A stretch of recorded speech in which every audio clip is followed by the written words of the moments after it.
In 1917, while World War I was still raging, a short diplomatic letter issued by the British government would quietly lay the foundation for one of the longest and most complex conflicts in modern history. At that moment, the Ottoman Empire was collapsing. European powers were redrawing maps, and few could predict that decisions made in wartime correspondence would shape a century of wars, uprisings, negotiations, and unresolved territorial disputes. Yet from that point forward, the land known historically as Palestine would become the focal point of competing national movements, international interventions, and repeated cycles of violence. Tonight, we are going to follow the full historical timeline, step by step from the Balfour Declaration in 1917 to the most recent escalation in the present day. We will examine the British Mandate period, Jewish and Arab nationalist movements, the 1948 war that created the State of Israel and displaced hundreds of thousands of Palestinians, the wars of 1956, 1967 and 1973, the rise of the Palestine Liberation Organization, the Intifadas, the Oslo peace process, the emergence of Hamas, settlement expansion, Gaza conflicts, and the political shifts that continue to define the region. This is not an argument. It is not advocacy. It is a chronological reconstruction of events, decisions, and consequences. Few people understand how many turning points shaped this conflict. British officials made overlapping promises during World War I. The United Nations proposed partition in 1947. Regional Arab states entered multiple wars. Israel expanded territorial control in 1967. Palestinian leadership shifted strategies from armed struggle to negotiation and back again. International powers intervened repeatedly, sometimes stabilizing the situation temporarily, sometimes intensifying it. Each phase built on the previous one. Each decision narrowed or reshaped the possibility of compromise. How did a territory administered by Britain after World War I become the center of repeated wars, refugee crisis, failed peace efforts, and one of the most polarized geopolitical disputes in the world? At what moments did alternative outcomes remain possible?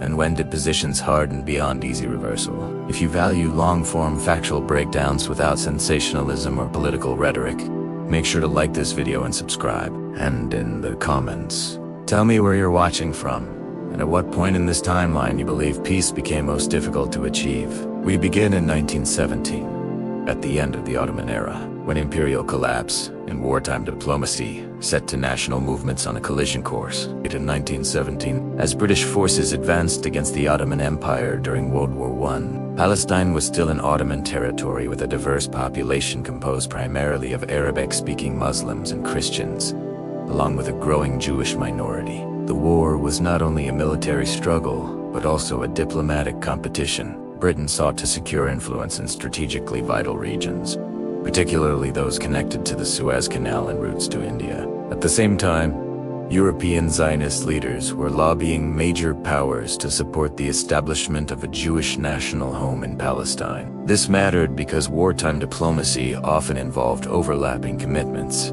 and those commitments would later collide.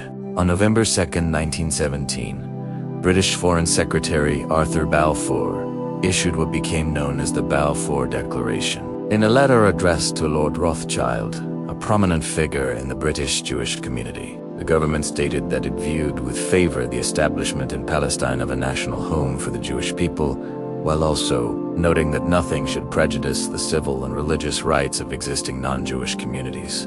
The wording was deliberately cautious and left key terms undefined.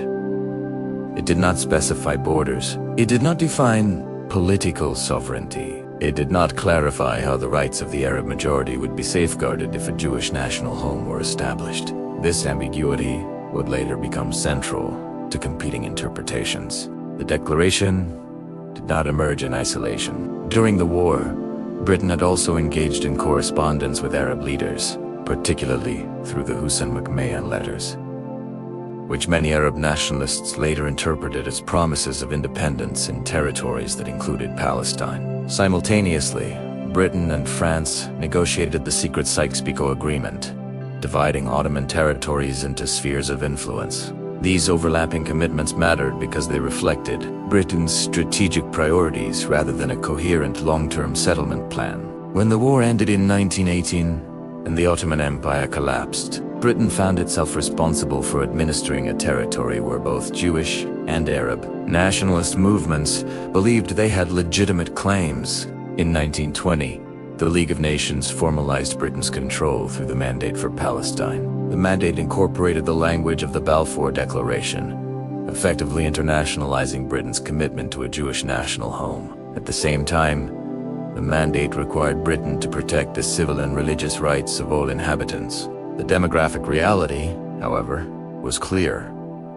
At the beginning of the mandate period, Arabs constituted the majority population, while Jewish communities, though growing, were still a minority. This demographic imbalance meant that any move toward national self-determination would generate tension. During the 1920s and 1930s, Jewish immigration increased significantly, driven by both ideological Zionist settlement and rising anti-Semitism in Europe. Land purchases expanded Jewish agricultural communities and urban centers. Arab leaders, observing demographic shifts and fearing political marginalization, organized protests and strikes. Periodic outbreaks of violence occurred, including the Arab Revolt from 1936 to 1939, during which Palestinian Arabs opposed both British rule and continued Jewish immigration. Britain responded with security operations and commissions of inquiry, attempting to manage a situation that was becoming increasingly unstable. By the late 1930s, British policymakers recognized that the mandate had become a source of escalating conflict. Commissions proposed partition as one possible solution, dividing the land into separate Jewish and Arab states. These proposals were controversial and never fully implemented under British administration. The fundamental issue remained unresolved. Two national movements were developing within the same territory, each claiming historical and political legitimacy. As Europe moved toward another global war in 1939, Palestine remained under British control, but the balance between Jewish and Arab aspirations had grown more fragile. The next phase would be shaped not only by local tensions, but by the catastrophic events unfolding in Europe during World War II.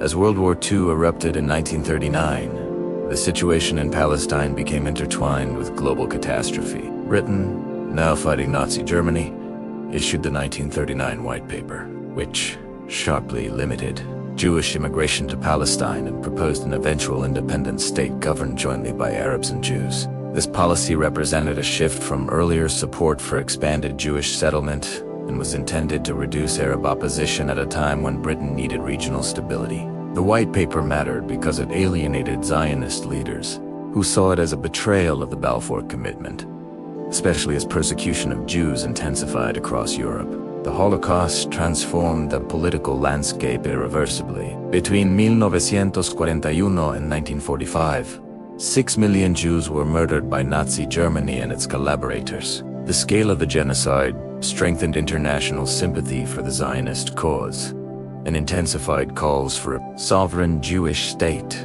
as a refuge.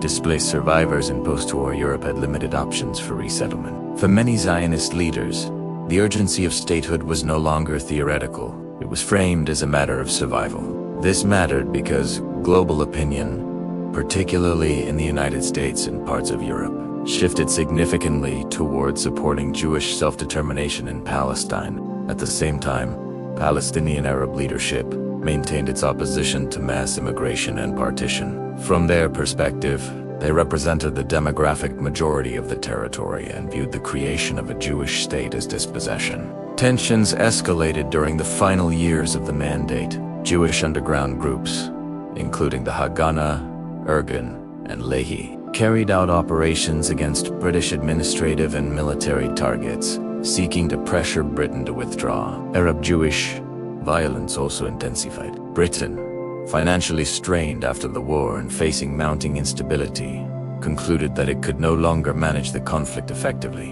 In 1947, Britain referred the Palestine question to the newly formed United Nations. After investigation, the UN Special Committee on Palestine recommended partition into separate Jewish and Arab states, with Jerusalem placed under international administration. On November 29, 1947, the UN General Assembly adopted Resolution 181 endorsing partition. The proposed Jewish state would receive roughly 55% of the territory, while the Arab state would receive about 45%. Despite the Arab population still representing a majority overall, this distribution reflected demographic concentrations, but also political negotiation. The resolution mattered because it provided international legal backing for statehood, yet it was accepted by Jewish leadership and rejected by Arab representatives. Following the UN vote, violence escalated immediately between Jewish and Arab communities within Palestine. Civil war conditions developed months before Britain formally ended its mandate. Armed groups clashed over roads, mixed cities, and strategic positions. Population displacement began during this phase, as fighting spread through villages and urban neighborhoods. The breakdown of order accelerated Britain's exit timeline. On May 14, 1948, David Ben-Gurion declared the establishment of the State of Israel as the British mandate expired. Within hours, neighboring Arab states, including Egypt, Transjordan, Syria, Lebanon, and Iraq, launched military intervention. What had been a civil conflict within Mandate Palestine became a regional war. For Jewish Israelis, this marked the War of Independence. For Palestinians, it became known as the Nakba, meaning catastrophe, as hundreds of thousands were displaced during the fighting. The outcome of the 1948 war would permanently reshape borders, demographics, and political identities across the region. When the United Nations voted for partition in November 1947, the mandate had not yet ended, but the administrative structure in Palestine was already collapsing. Britain announced that it would withdraw by May 1948 and would not enforce the UN Partition Plan. This created a power vacuum. Jewish and Arab communities began organizing militarily to secure territory before the British departure. What followed between November 1947 and May 1948 was effectively a civil war within Mandate Palestine. This mattered because the territorial positions established during these months would heavily influence the outcome of the broader regional war that followed. Jewish military organization at the time was centered around the Haganah, which had developed into a relatively coordinated paramilitary force. More radical groups such as Irgun and Lehi operated independently, but often within the broader Zionist objective of securing a viable state. Arab forces were less centralized. Local Palestinian militias operated alongside volunteers from neighboring Arab countries. Organized under the Arab Liberation Army, the imbalance in coordination would later become significant. The Jewish forces focused on securing supply routes, particularly the road to Jerusalem, and consolidating territory allocated to the proposed Jewish state under the UN plan. By early 1948, fighting intensified around mixed cities such as Haifa, Jaffa, and Jerusalem. Strategic operations were launched by Jewish forces to secure areas both within and beyond the proposed partition boundaries. One of the most debated military plans of this period was Plan Dalet, adopted by the Haganah in March 1948. Supporters argued that it was a defensive strategy to secure Jewish-held areas in anticipation of invasion by Arab states. Critics argue that it facilitated the removal of Arab populations from key areas. This mattered because during these months, significant numbers of Palestinian Arabs fled or were expelled from towns and villages amid fighting, contributing to the refugee crises that would define the conflict's humanitarian dimension. In April 1948, the village of Deir Yassin became a focal point after Irgun and Lehi forces attacked it, resulting in civilian casualties. The incident generated widespread fear and accelerated flight from other Arab communities. Meanwhile, Arab forces carried out attacks on Jewish convoys in neighborhoods, contributing to escalating violence. The breakdown of coexistence in mixed urban centers was rapid and severe. By the time British forces completed their withdrawal in mid-May, the conflict had already produced large-scale displacement. On May 14, 1948, David Ben-Gurion declared the establishment of the State of Israel in Tel Aviv. The declaration referenced historical ties, international recognition through the UN vote, and the need for Jewish self-determination following the Holocaust. Within hours, armies from Egypt, Transjordan, Syria, Lebanon, and Iraq entered the former Mandate territory. Their stated objective was to prevent the establishment of the Jewish state and to support the Arab population. What had been internal conflict became interstate war. The transition from civil war to regional war altered the scale of the confrontation. Neighboring Arab states possessed conventional armies, though they lacked a unified command. Israel, newly declared but militarily organized, mobilized rapidly and secured external arms supplies, notably from Czechoslovakia. This external support proved critical in sustaining Israeli defense during the early phases of invasion. By mid-1948, the lines of battle were fluid. Initial Arab advances were followed by Israeli counteroffensives. Ceasefires brokered by the United Nations punctuated the fighting but did not resolve it. Each side sought to secure strategic territory before negotiations could freeze positions. The war that began as opposition to partition was now reshaping the map itself. The next phase would determine not only who controlled the territory, but what would happen to the hundreds of thousands displaced during the fighting. Once neighboring Arab states entered the conflict in May 1948, the military landscape changed from localized civil fighting to conventional interstate warfare. Egypt advanced from the south toward the Negev, desert, and coastal areas. Transjordan's Arab Legion moved into the West Bank and East Jerusalem, while Syrian and Iraqi forces entered from the north and east. Despite shared opposition to the newly declared State of Israel, these armies did not operate under unified strategic command. Each government pursued its own territorial and political objectives. This lack of coordination mattered because it limited the effectiveness of their early offensives and allowed Israeli forces to exploit gaps. Israel's military leadership consolidated various paramilitary groups into the Israel Defense Forces, creating centralized command and more coordinated operations. Early in the war, Israel faced severe shortages of heavy weapons and aircraft. However, arms shipments, particularly from Czechoslovakia, provided rifles, machine guns, and aircraft that improved its capacity. During the first UN-brokered truce in June 1948, both sides rearmed and reorganized. When fighting resumed, Israeli forces launched counteroffensives aimed at securing strategic corridors and expanding territorial control beyond the initial UN partition lines. This mattered because battlefield momentum shifted during this phase, altering the final borders. One of the most consequential developments during the war was the scale of Palestinian displacement. By the end of 1948, approximately 700,000 Palestinian Arabs had fled or been expelled from their homes. The causes remain debated among historians. Some argue that flight occurred amid active combat and fear of violence. Others emphasize expulsions linked to military operations in strategic areas. What is not disputed is the outcome.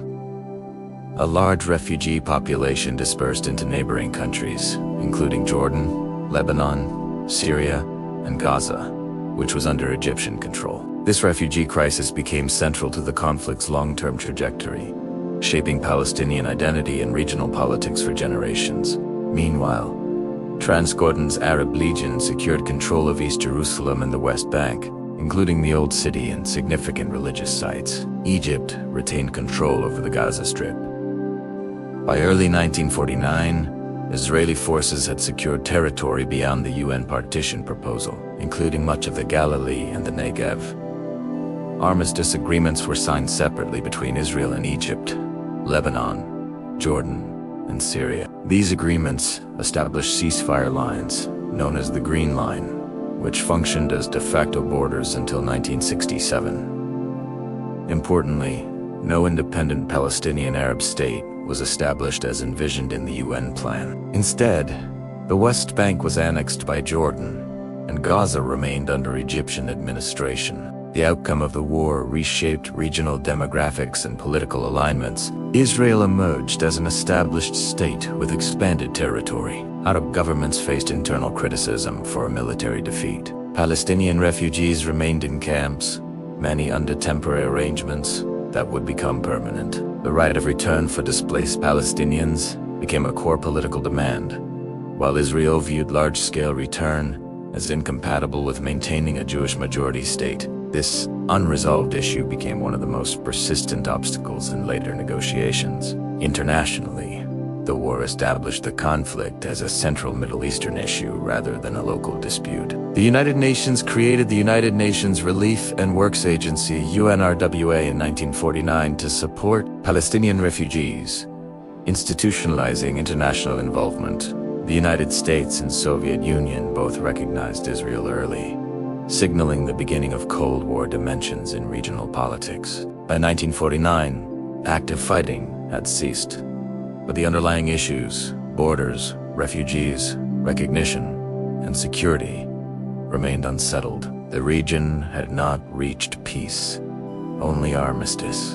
The next phase would test whether the ceasefire lines could hold, or whether unresolved tensions would produce another war. The 1949 armistice agreements ended large-scale fighting, but they did not produce a formal peace settlement. The lines drawn during negotiations, known collectively as the Green Line, were explicitly described as ceasefire boundaries rather than recognized international borders. Israel controlled territory larger than that allocated under the 1947 UN Partition Plan. Jordan controlled the West Bank and East Jerusalem, including major religious sites. Egypt administered the Gaza Strip. No independent Palestinian state emerged from the war. This mattered because the absence of a Palestinian political entity created a vacuum that would shape future resistance movements. Throughout the 1950s, cross-border tensions remained high. Palestinian refugees, many living in camps in Gaza, Jordan, Lebanon, and Syria, faced economic hardship and uncertain legal status. Some engaged in cross-border infiltration into Israeli territory, motivated by attempts to reclaim property or conduct armed attacks. Israel responded with reprisal operations aimed at deterring infiltration. These cycles of attack and retaliation reinforced hostility and prevented normalization. The refugee issue became more than a humanitarian concern. It evolved into a political and symbolic center of Palestinian identity. At the regional level, Arab governments absorbed the shock of the 1948 defeat. Egypt, under Gamal Abdel Nasser, after 1952, promoted Arab nationalism and positioned itself as a leading voice against Israel. Jordan formally annexed the West Bank in 1950, a move recognized by only a few states. Many Palestinians remained under Jordanian citizenship, but political expression of distinct Palestinian nationalism remained limited during this period. This mattered because Palestinian identity was developing within and across Arab state structures, rather than through independent statehood. In 1956, the Suez Crisis further altered regional dynamics. After Nasser nationalized the Suez Canal, Israel coordinated with Britain and France in a military campaign against Egypt. Israeli forces advanced into Sinai.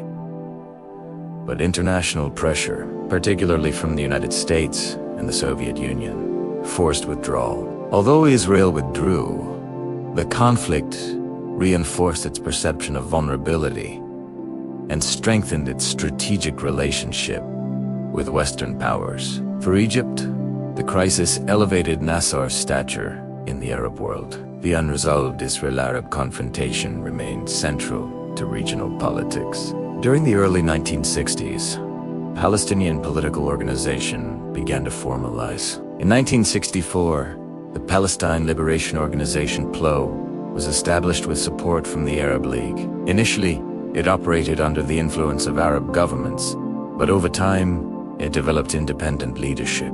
After the 1967 war, which would dramatically reshape territorial control, the PLO would emerge as a primary representative of Palestinian political aspirations. Even before that war, however, Palestinian nationalism was consolidating around the concept of self-determination rather than reliance solely on surrounding Arab states. The period between 1949 and 1967 is often described as unstable calm. Borders held, but hostility persisted. Military skirmishes occurred periodically. Water disputes, particularly around the Jordan River Basin, increased tension. Each government prepared for the possibility of renewed war. Israel focused on military modernization and defensive readiness. Arab states expanded their armies and rhetoric. Diplomatic recognition between Israel and its neighbors did not occur. The conflict remained frozen rather than resolved. By the mid-1960s, alliances and rivalries across the Middle East had intensified. Egyptian and Syrian coordination increased. Israeli intelligence monitored troop movements and rhetoric carefully. The absence of a peace agreement meant that the region operated under deterrence without normalization. The next phase would begin in 1967, when a rapid escalation over troop deployments and blockades would lead to one of the most consequential wars in the conflict's history. By the mid-1960s, the Middle East was operating under a fragile deterrent structure. Israel had consolidated its state institutions and military capacity. Egypt, under President Gamal Abdel Nasser, had positioned itself as a leading force in Arab nationalism. Syria adopted increasingly confrontational rhetoric, particularly regarding border disputes and support for Palestinian militant activity. Jordan maintained control over the West Bank, but faced internal pressure from Palestinian factions, advocating more active resistance. This environment mattered because while no formal peace existed, the region had avoided full-scale war for nearly 2 decades. Yet underlying tensions were steadily rising. One source of friction involved water resources. Israel's national water carrier project, completed in the early 1960s, diverted water from the Sea of Galilee to support agriculture and urban growth. Arab states viewed the diversion as a strategic threat and attempted counter-diversion projects. Skirmishes occurred along the Syrian border related to these engineering efforts. Though limited in scale, these confrontations reinforced perceptions of encroachment and insecurity. Territorial and resource disputes overlapped with broader ideological hostility. Palestinian armed activity also increased. Groups such as Fatah, led by Yasser Arafat, conducted raids into Israeli territory during the mid-1960s. These operations were relatively small, but symbolically significant, signaling a shift toward independent Palestinian militancy rather than reliance solely on Arab state armies. Israel responded with retaliatory raids, including a notable 1966 operation in the West Bank town of Samu, then under Jordanian control. This raid strained Israeli-Jordanian relations and heightened regional alertness. In May 1967, a rapid chain of events accelerated escalation. The Soviet Union informed Egypt that Israeli forces were amassing near the Syrian border, although later evidence suggested that this intelligence was inaccurate or exaggerated.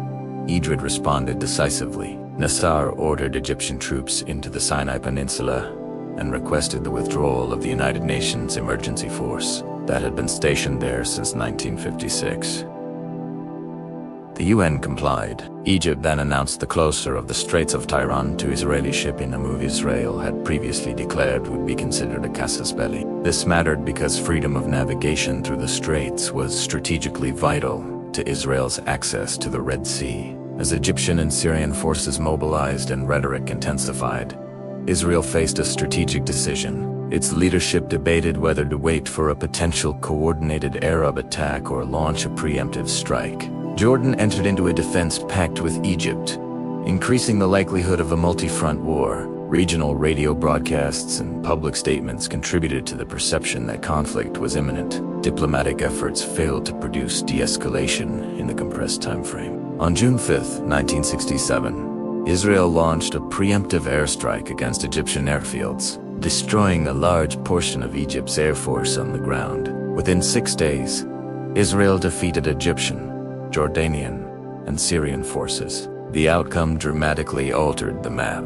Israel captured the Sinai Peninsula and Gaza Strip from Egypt, the West Bank and East Jerusalem from Jordan, and the Golan Heights from Syria. This rapid territorial expansion transformed the nature of the conflict. Israel now controlled territories with large Palestinian populations, including East Jerusalem's Old City. The 1967 war did not resolve the conflict, it redefined it. Territorial occupation, settlement policy, and the future status of the West Bank and Gaza became central political questions. United Nations Resolution 242 called for withdrawal from territories in exchange for peace and recognition. But interpretations differed regarding the extent and sequencing of withdrawal. The post-1967 reality set the stage for new political movements. Armed resistance, and diplomatic initiatives. The next act will examine how the occupation reshaped Palestinian identity, how regional powers responded, and how the conflict entered a new phase defined by insurgency and diplomacy rather than conventional interstate war. The outcome of the Six-Day War in June 1967 transformed the structure of the conflict more dramatically than any previous event. Israel now controlled the West Bank, including East Jerusalem, the Gaza Strip, the Sinai Peninsula, and the Golan Heights. For the first time since 1948, Israel governed a large Palestinian population directly. This mattered because the conflict shifted from primarily interstate confrontation to a prolonged occupation scenario, introducing legal, political, and demographic challenges that would define the next decades. Immediately after the war, Israeli leadership faced strategic choices regarding the newly captured territories.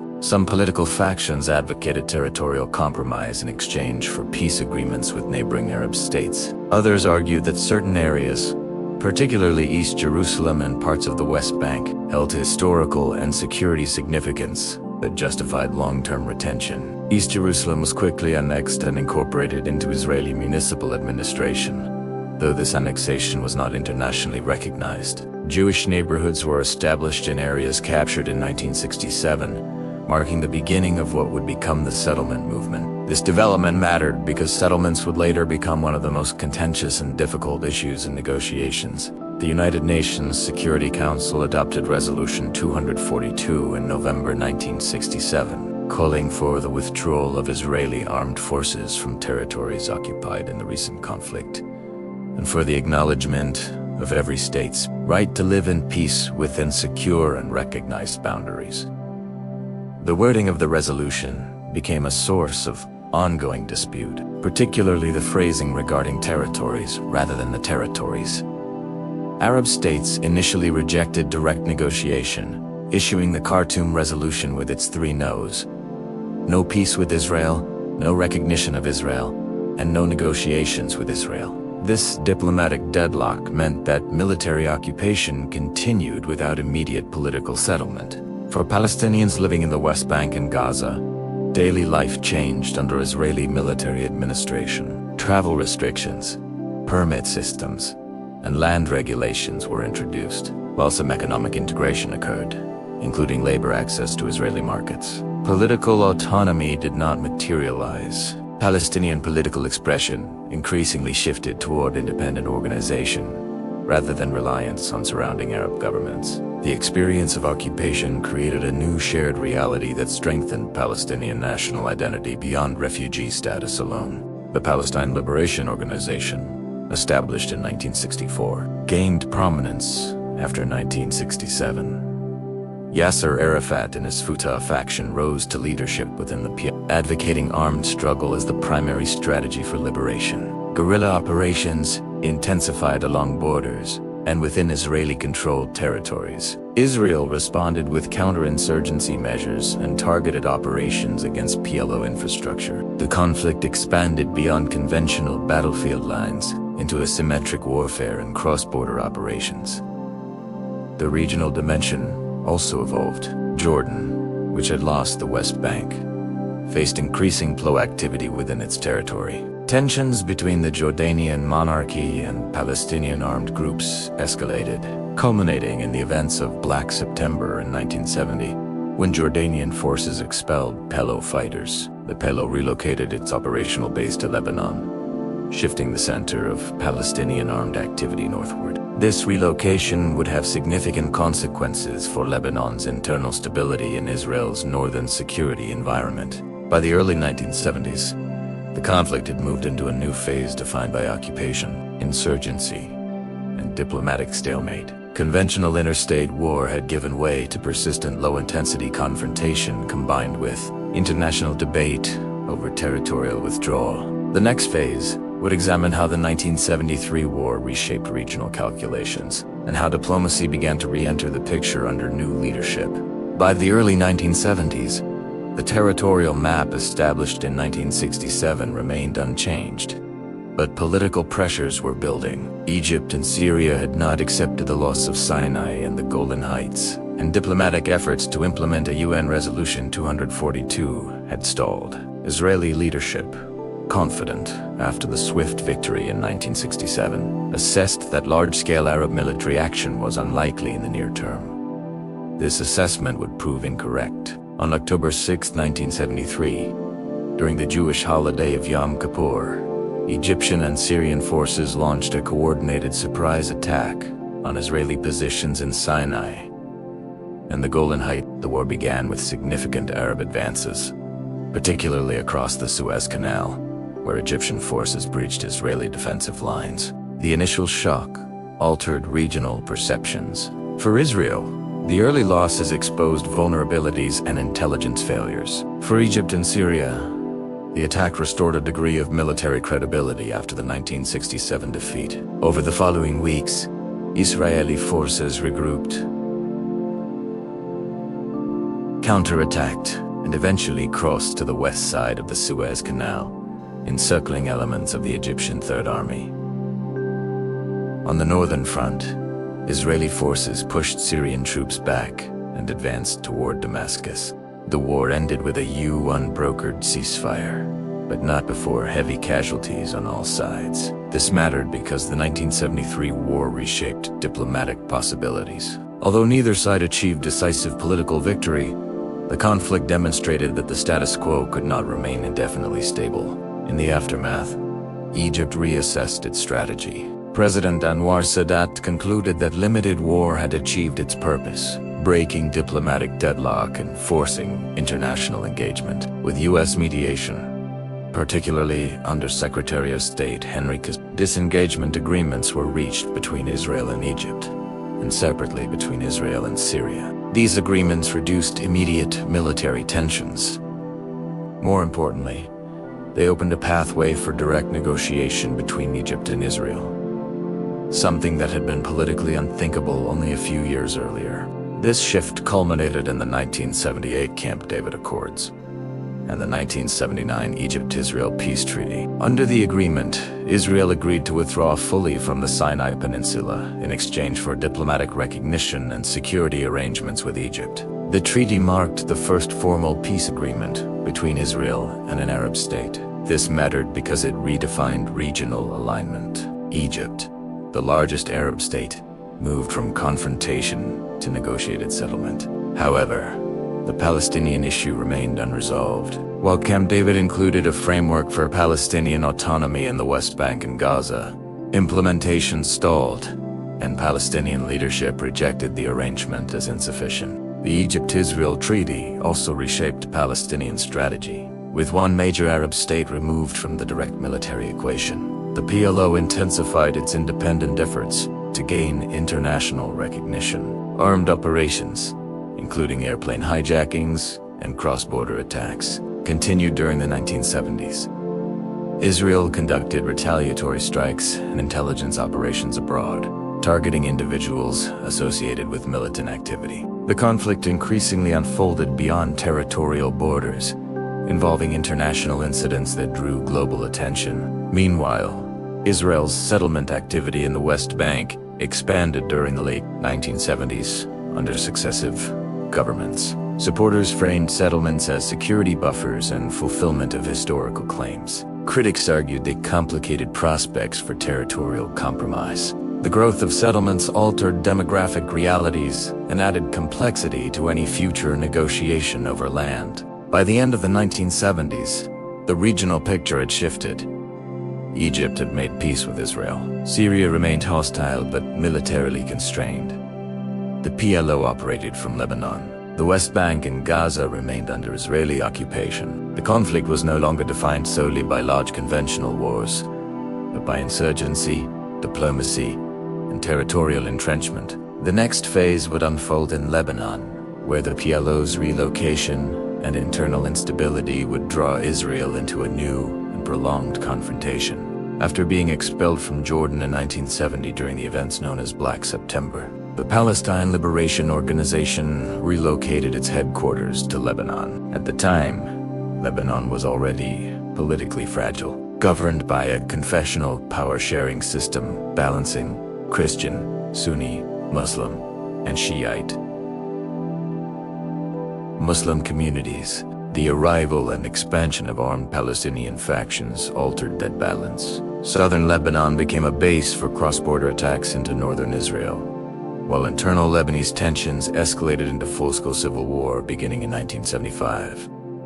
This mattered because the Israeli-Palestinian conflict was now deeply embedded within Lebanon's internal instability. Throughout the late 1970s and early 1980s, PLO forces operated from southern Lebanon, launching rocket attacks and infiltration missions. Israel responded with periodic airstrikes and limited incursions. In 1978, Israel launched Operation Litani, pushing PLO forces north of the Litani River temporarily. However, the presence of armed groups persisted. The situation escalated dramatically in June 1982, after an assassination attempt on Israel's ambassador in London by a Palestinian militant group not directly controlled by the PLO. Israel cited the incident and ongoing rocket fire as justification for launching a large-scale invasion of Lebanon, known as Operation Peace for Galilee. Israeli forces advanced deep into Lebanon, eventually surrounding Beirut, where the PLO leadership was based. The siege of Beirut drew intense international attention. Under U.S. mediation, an agreement was reached for PLO fighters to evacuate the city. Yasser Arafat and other leaders relocated to Tunis.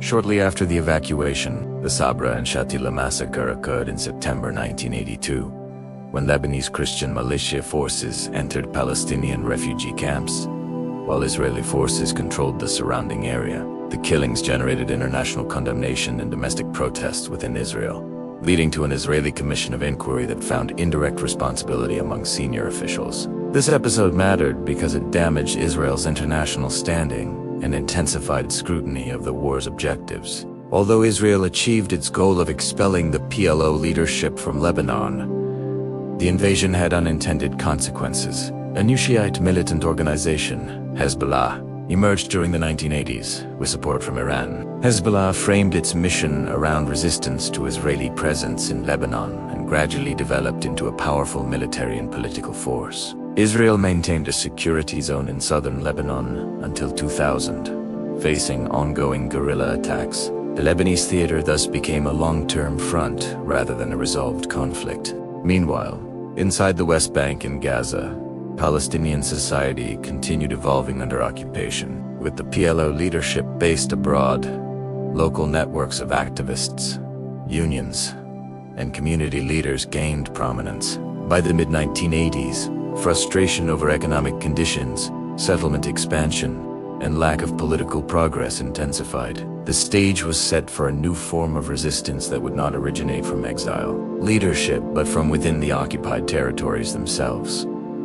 The next turning point would come in 1987, when widespread grassroots uprising changed the dynamics of the conflict and shifted global perception once again. In December 1987, an incident in Gaza involving a traffic collision between an Israeli military vehicle and a Palestinian car triggered protests, quickly spread throughout the Gaza Strip and the West Bank. Although the accident itself was localized, underlying frustration had been building for years. Economic constraints, settlement expansion, land disputes, and the absence of political progress created a volatile environment. What began as spontaneous demonstrations developed into a widespread uprising known as the First Intifada. This mattered because it shifted the center of Palestinian resistance from external armed operations to internal mass mobilization. The Intifada was characterized by strikes, boycotts, stone-throwing demonstrations, and the creation of grassroots committees, organizing daily life. Unlike earlier phases dominated by cross-border guerrilla activity, this uprising was driven by local communities under occupation. Israel responded with security measures, including curfews, arrests, and military deployments. Images of clashes between Israeli forces and Palestinian civilians circulated globally, altering international perception of the conflict. The confrontation was no longer seen primarily as interstate war or cross-border militancy. It was framed increasingly as a struggle between an occupying power and a stateless population. The uprising also changed the political landscape within Palestinian leadership. The PLO, operating from Tunis, initially struggled to direct events on the ground. Over time, It aligned itself with the Intifada's goals and sought diplomatic channels. In 1988, the PLO formally recognized Israel's right to exist and accepted UN Resolutions 242 and 338, signaling willingness to pursue a two-state framework. This shift mattered because it marked the first official acceptance by Palestinian leadership of a negotiated solution based on partition rather than elimination of Israel. Simultaneously, a new movement emerged within Gaza. Hamas, founded in 1987 as an offshoot of the Muslim Brotherhood, Hamas combined social welfare networks with armed resistance and rejected recognition of Israel. Its formation introduced an internal Palestinian political division that would grow in importance over time. While the PLO moved toward diplomacy, Hamas maintained an armed resistance strategy grounded in religious and nationalist ideology. This duality would later complicate negotiations. Internationally, the end of the Cold War reshaped diplomatic possibilities. With the Soviet Union collapsing and US influence expanding, new peace initiatives gained traction. In 1991, the Madrid Conference brought Israeli and Arab representatives to the negotiating table in a multilateral framework. Although immediate breakthroughs were limited, the conference opened channels that would lead to secret negotiations in Norway. By the early 1990s, the conflict had shifted again. Armed struggle from exile had given way to mass uprising under occupation. Diplomatic recognition between Israel and the PLO became conceivable. Settlement expansion continued, but so did dialogue. The stage was set for what many believed would be a historic turning point. The next act will examine the Oslo Accords, the creation of the Palestinian Authority, and how early optimism gave way to renewed tension. By the early 1990s, several structural conditions aligned in a way that made negotiation possible for the first time in decades. The First Intifada had altered global perception and imposed economic and political costs on both sides. The Cold War had ended, reducing superpower rivalry in the region and increasing US diplomatic leverage. The PLO weakened financially after losing support from some Arab states during the Gulf War, sought political rehabilitation. Israel, under Prime Minister Yitzhak Rabin, recognized that indefinite occupation without political settlement carried long-term risks. This mattered because diplomatic breakthroughs rarely emerge from idealism alone. They emerge when strategic calculations shift. Secret talks began in 1992 in Norway between Israeli and PLO representatives. These negotiations were conducted discreetly, outside the formal multilateral Madrid framework. The secrecy allowed both sides to explore compromise without immediate domestic political backlash. The resulting agreement, signed publicly in Washington in September 1993, became known as the Oslo Accords. In a highly symbolic moment, on the White House lawn, Yitzhak Rabin and Yasser Arafat shook hands. Mutual recognition was formalized. Israel recognized the PLO as the representative of the Palestinian people, and the PLO recognized Israel's right to exist in peace and security. The Oslo Framework established the Palestinian Authority PA as an interim self-governing body in parts of the West Bank and Gaza. The territory was divided into areas B and C, each with different levels of Palestinian and Israeli control.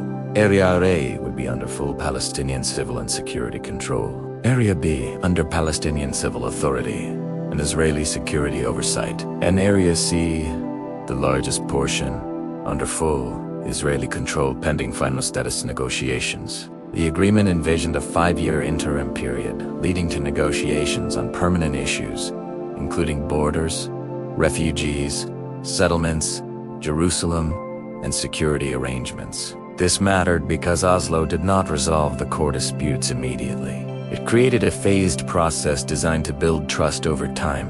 Initially, optimism was significant. Israeli forces withdrew from parts of Gaza and Jericho. The Palestinian Authority was established, and Arafat returned to Gaza after decades in exile. International donors pledged economic support for Palestinian development. For many observers, Oslo represented the first tangible pathway toward a two-state solution. However, the agreement faced opposition from both sides almost immediately. Israeli right-wing factions criticized territorial concessions and the recognition of the PLO, Palestinian factions, particularly Hamas and Islamic Jihad, rejected recognition of Israel and opposed the interim framework. Violence did not cease after Oslo. Militant attacks, including suicide bombings inside Israel, increased during the mid-1990s. Israel responded with closures and security measures that affected Palestinian movement and economic activity. Trust began to erode. Rabin's assassination in 1995 by an Israeli extremist further destabilized the political environment. Leadership changes on both sides altered tone and priorities. By the end of the 1990s, it became clear that the interim period was extending without resolution of permanent status quo. Settlement expansion in Area C continued. Palestinian governance faced internal challenges, including corruption, allegations, and economic hardship. The framework remained intact, but confidence in its trajectory weakened. The next phase would test whether final status negotiations could succeed, or whether the fragile structure created at Oslo would collapse under pressure. By the late 1990s, the interim 5-year period envisioned under the Oslo Accords had effectively expired without a permanent agreement. The most difficult issues, Jerusalem, borders, settlements, refugees, and security, remained unresolved. Settlement expansion in the West Bank continued, particularly in Area C, reinforcing Palestinian concerns that territorial fragmentation was becoming permanent. Meanwhile, Israel faced ongoing militant attacks, including suicide bombings that deeply affected public opinion. Trust, which Oslo had been designed to build gradually, was eroding under parallel developments on both sides. In July 2000, US President Bill Clinton convened Israeli Prime Minister Ehud Barak and Palestinian Authorities Chairman Yasser Arafat at Camp David in an effort to finalize a permanent status agreement. The negotiations were intensive and addressed core issues directly. Proposals reportedly included Israeli withdrawal from most of the West Bank with land swaps, Palestinian sovereignty over parts of East Jerusalem, and arrangements regarding refugees and security. However, the sides failed to reach agreement.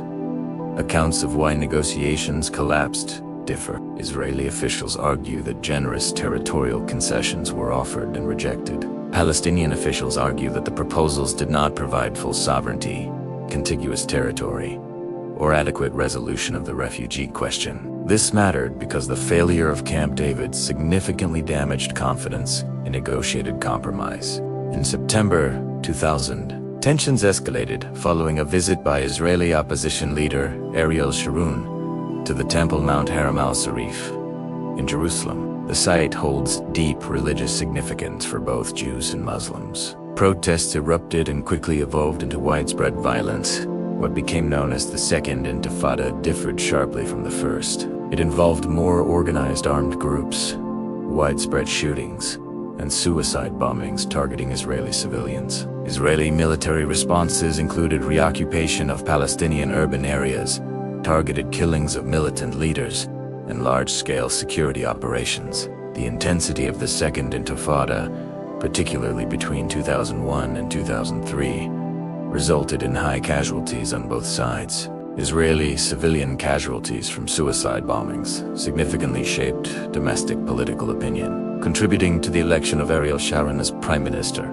Sharon's government prioritized security measures, including construction of a separation barrier along and within parts of the West Bank. Israel argued the barrier was necessary to prevent attacks. Palestinians viewed it as entrenching territorial division and annexing land. The barrier's route became a subject of international legal and political debate. Diplomatic initiatives continued intermittently. The 2002 Arab Peace Initiative offered normalization with Israel in exchange for withdrawal from territories occupied in 1967 and a just resolution of the refugee issue. The proposal was acknowledged but not implemented. US-led efforts, including the Roadmap for Peace in 2003, attempted phased de-escalation, but mutual distrust limited progress. By the mid-2000s, Oslo's original structure had weakened significantly. The Palestinian Authority retained limited administrative authority in parts of the West Bank, but Israeli military presence had expanded during security operations. Violence declined gradually after 2005, but the political framework envisioned in the 1990s had fractured. The next turning point would come not from renewed negotiations, but from unilateral decisions that reshaped Gaza and intensified internal Palestinian divisions. By the mid-2000s, Israeli leadership concluded that managing the Gaza Strip under direct military presence and maintaining small settlements there was increasingly costly and strategically questionable. In 2005, Prime Minister Ariel Sharon implemented a unilateral disengagement plan. Israeli settlements in Gaza were dismantled, and Israeli military forces withdrew from inside the territory. Approximately 8,000 Israeli settlers were evacuated. Israel retained control over Gaza's airspace, maritime access, and most border crossings. But internal administration was left to Palestinian authorities. This mattered because disengagement was not the result of bilateral agreement. It was a unilateral move that altered the structure of control without resolving underlying political disputes. Following Israel's withdrawal, Palestinian politics entered a decisive phase. In 2006, Hamas participated in Palestinian legislative elections and won a majority of seats in the Palestinian Legislative Council, defeating Fatah, the dominant faction within the Palestinian Authority. The result reflected frustration among many Palestinians with perceived corruption and inefficiency within Fatah leadership. Hamas's platform combined social welfare networks with a commitment to armed resistance and rejection of Israel's legitimacy. This mattered because it introduced direct institutional competition between two fundamentally different strategic visions within Palestinian politics. International reaction to the election outcome was immediate. Israel, the United States, and the European Union designated Hamas as a terrorist organization and conditioned engagement on recognition of Israel and renunciation of violence. When Hamas did not meet those conditions, international funding to the Hamas-led government was curtailed. Tensions between Hamas and Fatah escalated rapidly. By 2007, violent clashes erupted between their respective security forces in Gaza. Hamas ultimately seized full control of the Gaza Strip, while the Palestinian Authority under Fatah maintained control in parts of the West Bank. This division created parallel administrations and deepened political fragmentation. Israel and Egypt imposed a blockade on Gaza, restricting movement of goods and people, citing security concerns related to rocket fire and weapons smuggling. Hamas and other armed groups in Gaza continued launching rockets into southern Israel. Israel responded with airstrikes and targeted operations. Periodic escalations resulted in larger military confrontations, including Operation Cast, led in 2008-2009, Operation Pillar of Defense in 2012, and Operation Protective Edge in 2014. Each cycle followed a similar pattern: rocket fire, Israeli air and ground operations, international calls for ceasefire, and temporary de-escalation without permanent resolution. The Gaza West Bank political split complicated prospects for comprehensive negotiation. The Palestinian Authority in the West Bank pursued diplomatic engagement and security coordination with Israel, while Hamas in Gaza maintained an armed resistance posture. Israel argued that no unified Palestinian partner existed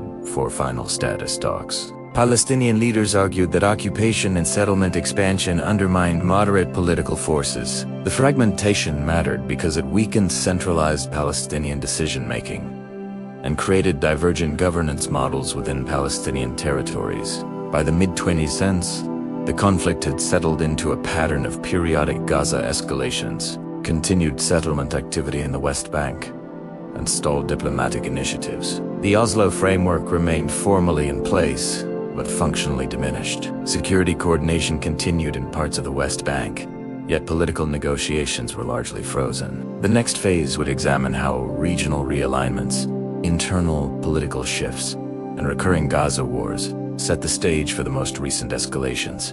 After the 2007 split between Hamas-controlled Gaza and the Palestinian Authority in the West Bank, the conflict entered a repetitive but increasingly entrenched pattern. Gaza became the epicenter of recurring military confrontations. Armed groups launched rockets toward Israeli cities, while Israel conducted airstrikes and, at times, ground incursions aimed at degrading militant infrastructure. Ceasefires were brokered, often through Egyptian mediation, but none addressed the underlying political status of Gaza or the broader Israeli-Palestinian dispute. This mattered because repeated limited wars normalized instability without producing long-term change. Meanwhile, in the West Bank, Israeli settlement expansion continued and Area C settlement blocks grew in population and infrastructure, further complicating territorial contiguity for any future Palestinian state.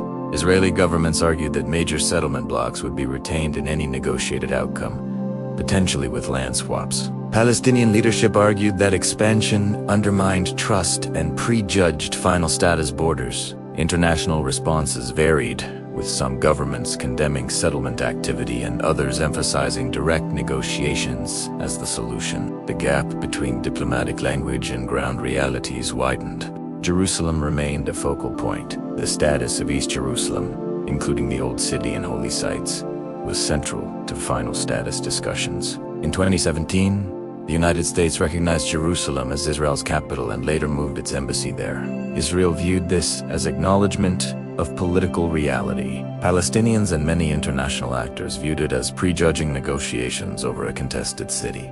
This development reinforced perceptions that the diplomatic framework established in the 1990s was being reshaped without comprehensive agreement. At the regional level, dynamics shifted significantly during the late 2010s and early 2020s.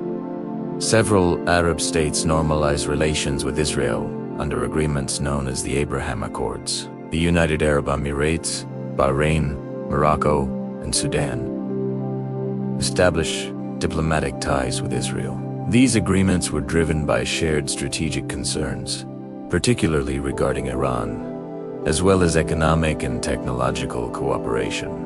This mattered because for decades, normalization with Israel had been conditioned on progress toward Palestinian statehood. The new agreements altered that linkage, signaling that regional alignment could proceed independently of the Palestinian track. For Palestinian leadership, the regional normalization trend reduced leverage, while rhetorical support from Arab governments continued. The strategic priority of confronting Israel shifted in some capitals. Internally, Palestinian politics remained divided. Elections were postponed repeatedly. Public frustration grew over governance, economic hardship, and lack of political progress. The generational shift within Palestinian society introduced new actors and decentralized activism, particularly in parts of the West Bank. By the early 2020s, the conflict existed in multiple layers simultaneously. Gaza under Hamas, with periodic military escalation. The West Bank under partial Palestinian Authority governance and expanding settlements. Jerusalem as a contested symbolic center. And a broader region recalibrating alliances. The Oslo framework persisted institutionally, but it lost much of its transformative promise. The next act will examine the most recent cycle of violence, the breakdown of remaining assumptions about containment, and how the conflict has entered its current phase. And for years, many policymakers believed that the conflict had entered a contained phase.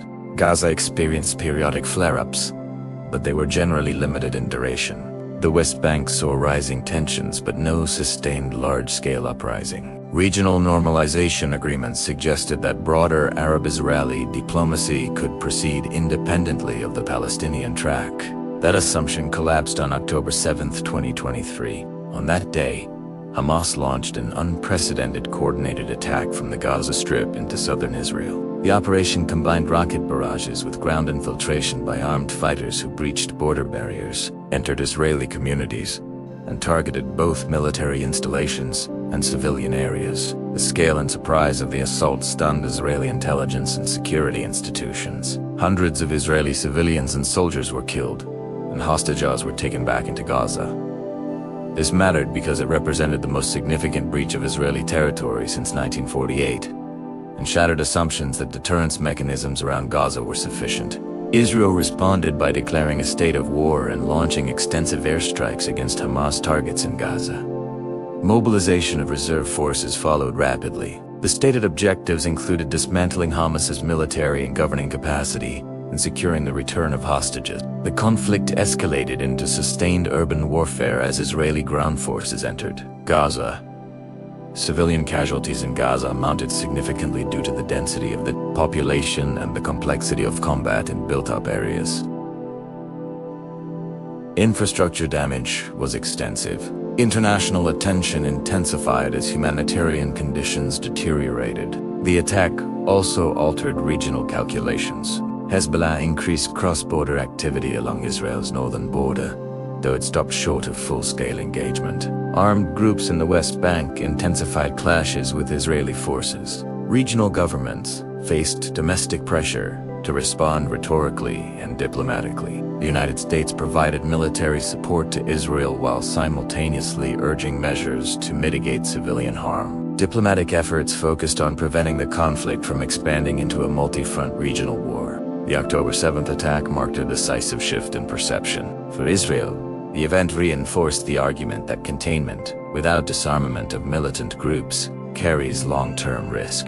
For Palestinians in Gaza, the war intensified humanitarian crises and displacement. For regional actors, it introduced uncertainty about whether normalization trends could continue under active war conditions. Strategically, the conflict entered a new stage. The idea that Gaza could be managed through periodic, limited operations was replaced by the question of post-war governance and long-term security arrangements. Military operations continued for months, with fluctuating intensity and shifting tactical objectives. The next phase would examine how the war reshaped domestic politics, regional alignments, and the feasibility of renewed diplomatic initiatives. As Israeli ground operations expanded inside Gaza, the conflict evolved from initial shock to prolonged warfare. Israeli forces targeted Hamas command structures, tunnel networks, weapons depots, and leadership figures. Hamas relied heavily on its underground infrastructure, including extensive tunnel systems built over years beneath urban areas. This underground network allowed movement of fighters and storage of weapons, while complicating Israeli military operations. The scale of tunnel infrastructure mattered because it prolonged combat and increased the difficulty of achieving Israel's stated objective of dismantling Hamas's military capability. Civilian displacement inside Gaza reached significant levels as neighborhoods were evacuated ahead of military operations. Humanitarian conditions deteriorated rapidly due to damaged infrastructure, limited access to electricity and water, and restrictions on the movement of goods. International agencies issued repeated warnings about the humanitarian impact. Israel argued that Hamas embedded military assets within civilian areas, increasing the complexity of distinguishing combatants from non-combatants. Hamas accused Israel of disproportionate force. The competing narratives shaped international diplomatic responses and public opinion globally. In the West Bank, tensions escalated alongside the Gaza war. Israeli security forces conducted operations targeting armed groups, while settler Palestinian violence increased in some areas. The Palestinian Authority, already weakened politically, struggled to assert control amid rising anger and fragmentation. This mattered because instability in the West Bank risked expanding the conflict beyond Gaza's geographic boundaries. Maintaining containment there became a priority for Israeli security planners and regional actors alike. Hezbollah's posture along the northern border remained calibrated. Exchanges of fire occurred regularly, including anti-tank missile strikes and artillery responses. But both sides appeared to avoid triggering full-scale war. The risk of escalation was high, yet deterrence held through controlled engagement. The presence of U.S. naval assets in the eastern Mediterranean reinforced signaling intended to prevent broader regional involvement. This dynamic reflected a balancing act.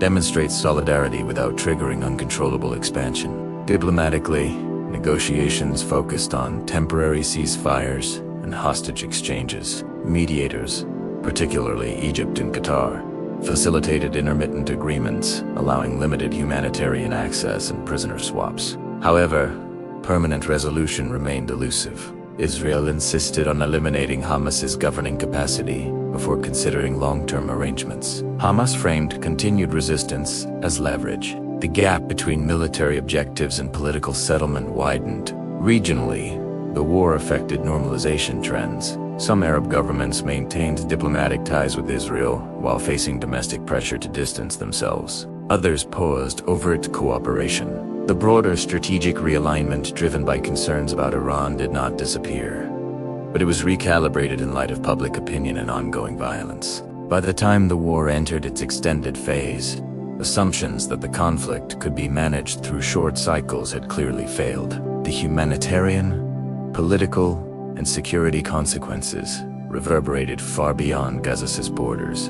The next phase would examine post-war scenarios, governance questions, and whether diplomatic frameworks could be revived under altered conditions. As the Gaza war moved from rapid escalation into sustained operations, attention increasingly shifted toward what would follow active combat. Military objectives can be defined in operational terms, but long-term stability requires governance decisions. Israeli leadership publicly emphasized dismantling Hamas's military and governing infrastructure. However, eliminating an armed group does not automatically establish a functioning civil authority. This mattered because post-war governance in Gaza would determine whether the conflict resets, stabilizes, or enters another cycle of violence. Several scenarios were debated internationally. One option involved transferring administrative control of Gaza back to the Palestinian Authority, potentially supported by international security arrangements. Supporters argued this could reunify Palestinian governance between the West Bank and Gaza under a single political structure. Critics questioned whether the Palestinian Authority possessed sufficient legitimacy or capacity to govern Gaza effectively after years of division. Another scenario considered international trusteeship or multinational oversight,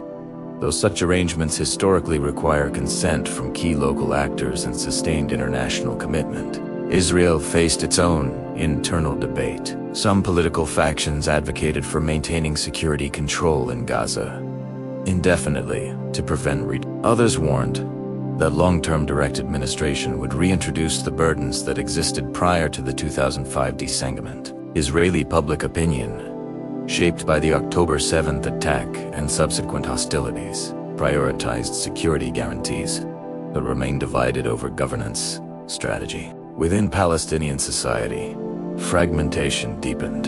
Hamas maintained influence within Gaza despite heavy losses, while the Palestinian Authority in the West Bank faced criticism over both governance and strategy. Calls for internal political reform and elections resurfaced, but organizing such processes during or immediately after conflict posed logistical and political challenges. This internal uncertainty mattered, because external diplomatic initiatives require a credible and unified Palestinian negotiating partner. International actors also weighed options.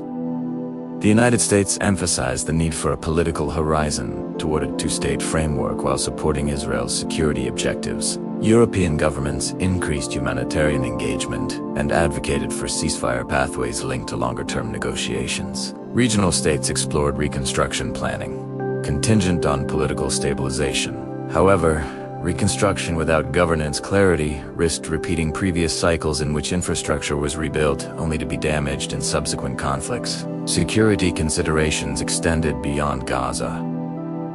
The West Bank's stability remained critical. Any perception of permanent displacement or demographic engineering in Gaza risked triggering broader unrest. Israeli settlement activity continued to influence territorial calculations in the West Bank, further complicating diplomatic pathways.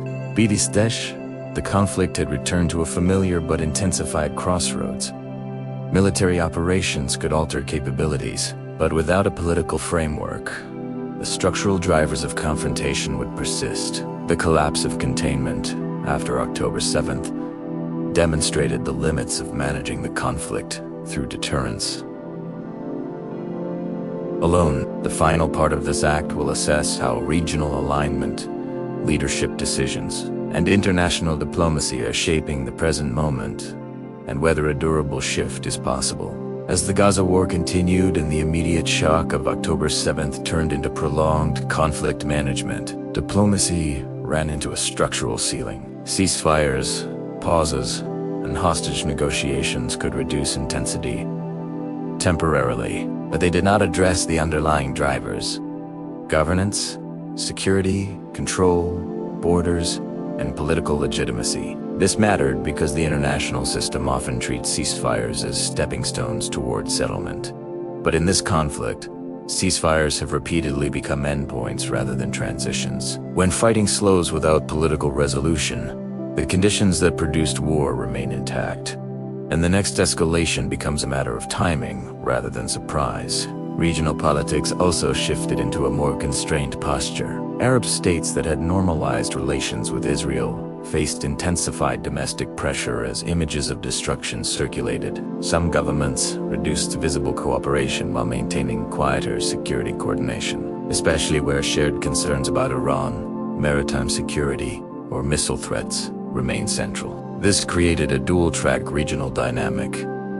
Public rhetoric, emphasizing Palestinian rights and humanitarian crisis, combined with private strategic calculation aimed at preserving stability and preventing a wider regional war. The split mattered because it reduced the likelihood of a dramatic regional diplomatic breakthrough while still sustaining the behind-the-scenes mechanisms that can prevent escalation from spreading beyond Gaza. In Israel, the war reshaped domestic politics and security doctrine in ways that affected negotiation space. The October 7th attack weakened confidence in existing deterrence and intelligence assumptions, reinforcing demands for permanent security control mechanisms that would prevent a repeat. In practical terms, that meant deep skepticism toward any post-war arrangement that allowed Hamas or similar armed groups to reconstitute. For many Israelis, the central question became not what is politically ideal, but what is enforceable. On the Palestinian side, especially in Gaza, the war intensified anger and trauma, while also weakening institutional structures necessary for long-term governance. The Palestinian Authority's limited legitimacy and Hamas's continued role as an armed actor created a political landscape in which no single leadership could credibly claim to deliver both security and sovereignty. The international focus increasingly moved toward two linked agendas that often pull in opposite directions: humanitarian stabilization and long-term political settlement. Humanitarian stabilization required access corridors, aid distribution, medical capacity, and reconstruction planning. Political settlement required a framework that could define governance, security, and future borders. The problem was sequencing. Many governments wanted immediate stabilization without committing to the difficult political trade-offs required for settlement. Others argued that reconstruction without political resolution would simply rebuild the stage for the next war. This mattered because donor states and mediators can push processes forward only if there is a workable end state that the primary parties can accept. And at this stage, the gap between stated objectives remained wide. By the end of this phase, the conflict had settled into a new baseline rather than a resolved outcome. Gaza was no longer treated as a manageable security problem. It had become a central strategic and moral issue shaping international politics, regional alignment, and domestic legitimacy. The question of who governs Gaza was no longer technical. It became a proxy for the broader question of whether Palestinians would have a coherent political future and whether Israel could maintain security without indefinite control over a hostile population. With the old assumptions collapsed, every actor faced higher long-term costs for inaction. Israel faced the cost of incomplete security outcomes. Palestinians faced the cost of political fragmentation. Regional states faced the cost of instability, and global powers faced the cost of repeated crises. What emerged was a harder reality. Containment had failed, but replacement strategies were not yet fully formed. The next stage of the timeline would not be defined by a single peace, conference, or treaty announcement. It would be defined by how occupation dynamics, governance, questions, regional alliances, and intermittent violence interact over time, either hardening into permanent conflict management or eventually forcing a new diplomatic framework. That is where the story moves next, into the present era of persistent instability, where the conflict's core issues have not changed, but the costs, expectations, and thresholds have.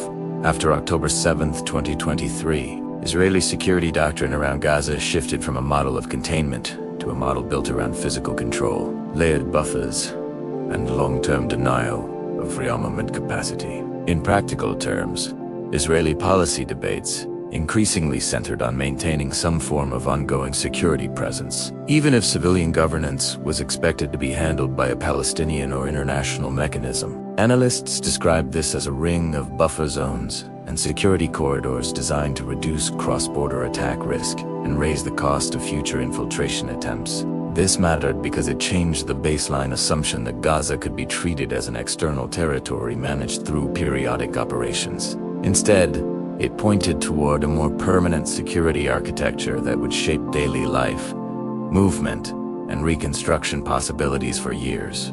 At the same time, the West Bank became more central, not less. With the Palestinian Authority facing severe legitimacy and capacity problems, Israeli security operations expanded in frequency, while Palestinian political life remained fragmented and elections remained stalled. Multiple policy analyses describe the PA as hollowed out by the combination of Israeli military control, settlement growth, rising settler violence, and the PA's own internal governance failures, including concentration of authority and erosion of institutional checks. Financial stress deepened the crisis. Revenue constraints and debt dynamics pushed the PA toward what some analysts described as near-insolvency conditions, limiting its ability to pay salaries, maintain services, or project authority in contested areas. This mattered because a weakened PA creates a vacuum that can be filled by armed factions, local militant networks, or informal power brokers, which in turn increases Israeli security intervention, which then further weakens Palestinian governance, an accelerating cycle that makes political resolution harder. Settlements and legal disputes did not pause during this period. They intensified as a core political fault line on the ground. Settlement expansion and the practical integration of certain settlement blocks into Israeli administrative life continued to complicate the territorial logic of a future Palestinian state. At the diplomatic level, the settlement issue remained one of the most internationally contested elements of the conflict, and it increasingly intersected with the policies of Israel's closest partners. A symbolic example of this shift appeared when the U.S. Embassy in Jerusalem announced plans to provide consular services for U.S. citizens in an Israeli settlement in the West Bank, something that underscored how policy signals can normalize facts on the ground even when final status borders remain disputed. This mattered because diplomacy is not only treaties, it is also the accumulation of administrative decisions that gradually shape what becomes politically thinkable. Gaza, meanwhile, moved into a prolonged argument not only about war aims, but about what the day after could realistically look like.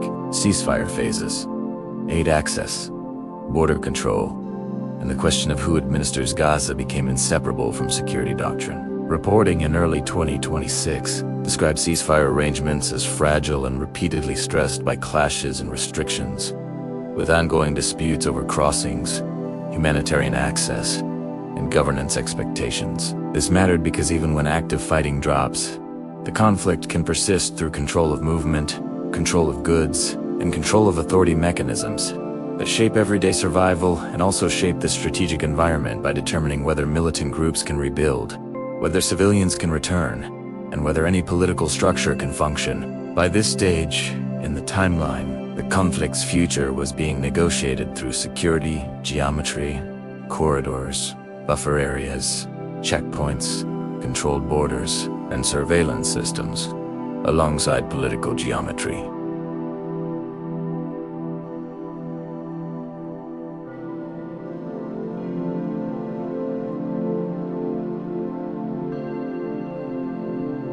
Fragmented Palestinian leadership, Israeli coalition politics, and international pressure that often arrives as humanitarian urgency rather than enforceable settlement terms.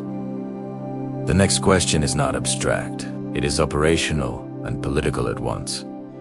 If Israel insists on long-term security control, and Palestinians insist that sovereignty cannot exist under permanent external control, what framework could realistically bridge that gap without triggering another cycle of war? While Gaza dominated global attention after October 7th, the West Bank continued moving in a direction that made long-term political compromise harder, not easier. The immediate driver was security, but the deeper driver was geography. Control over roads, hilltops, and administrative zones that determine whether a future Palestinian state could be contiguous in practice. Israeli policy in the West Bank has combined military operations, settlement growth, and legal administrative steps that gradually normalize Israeli presence beyond the 1967 lines, even while final status negotiations remain frozen. This mattered because the conflict is not only about declarations or diplomacy, it is also about what becomes physically irreversible on the ground.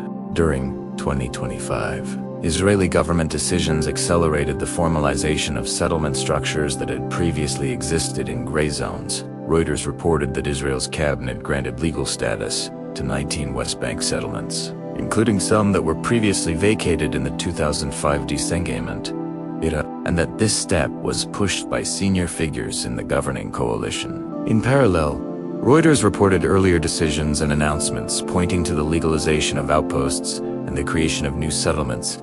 Despite international pressure and threats of sanctions, these steps mattered because legalization is not only symbolic, it typically enables state services, infrastructure funding, planning approvals, and a more permanent administrative footprint. Each incremental legalization or expansion changes the map that negotiators would later be asked to treat as temporary. Settler violence became another force reshaping daily reality and political feasibility. In February 2026, Reuters described an incident in Susia, near Hebron, where residents said settlers burned tents and vehicles, set in the context of rising settler attacks since the Gaza war began in October 2023. Reuters also cited UN reporting that more than 8 Palestinians had been displaced due to settler violence in 2026 alone, and noted low indictment rates referenced by an Israeli monitoring group. This mattered because displacement does not only create immediate humanitarian harm, it also shifts local control, fragments Palestinian communities,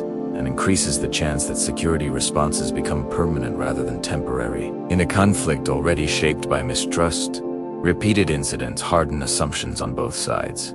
Israelis see instability and potential militant threats. Palestinians see impunity and the steady erosion of their future geography. At the institutional level, the Palestinian Authority's weakness has become a strategic problem, not just a governance problem. Financial stress has undermined the PA's ability to provide services, pay salaries reliably, and maintain legitimacy. A February 2026 analysis noted that since November 2021, the PA has often been unable to pay full salaries, sometimes paying as little as 50% and experiencing delays that affected essential sectors like health and education. In February 2026, Haaretz also reported Palestinian officials warning of a severe fiscal crisis tied to withheld funds and the burden of partial salary payments. This mattered because when the PA cannot function, its security and administrative role weakens. When that role weakens, Israel expands operations to manage perceived threats, and that expansion further reduces Palestinian autonomy. The system becomes a loop that steadily pushes politics toward permanent conflict management rather than negotiated resolution. Diplomatic signals also shifted in ways that Palestinians interpret as normalization of settlements. In late February 2026, the Associated Press reported the U.S. Embassy in Jerusalem announcing it would provide passport services in an Israeli settlement in the West Bank for the first time, describing it as part of outreach to Americans in that area. This mattered because diplomacy is often experienced through concrete administrative choices, not speeches. Even limited consular steps can be read as political messaging in a conflict where legitimacy and borders are contested, and symbolism has direct strategic value. By this point in the timeline, the West Bank had become a pressure cooker.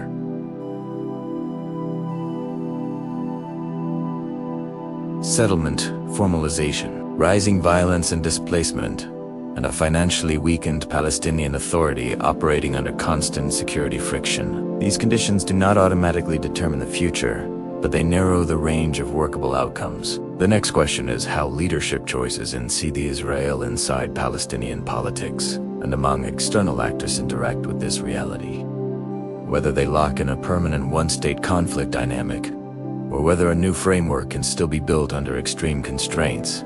By the mid-2020s, the Israel-Palestine conflict was no longer shaped only by battlefield events or negotiation rounds. It was increasingly shaped by legal frameworks, administrative steps, and recognition signals that accumulate over time and change what each side believes is still possible. On the international law front, two reference points became central in mainstream diplomacy. UN Security Council Resolution 2334/2016, which states that Israeli settlements in territory occupied since 1967 have no legal validity and calls for a complete cessation of settlement activity.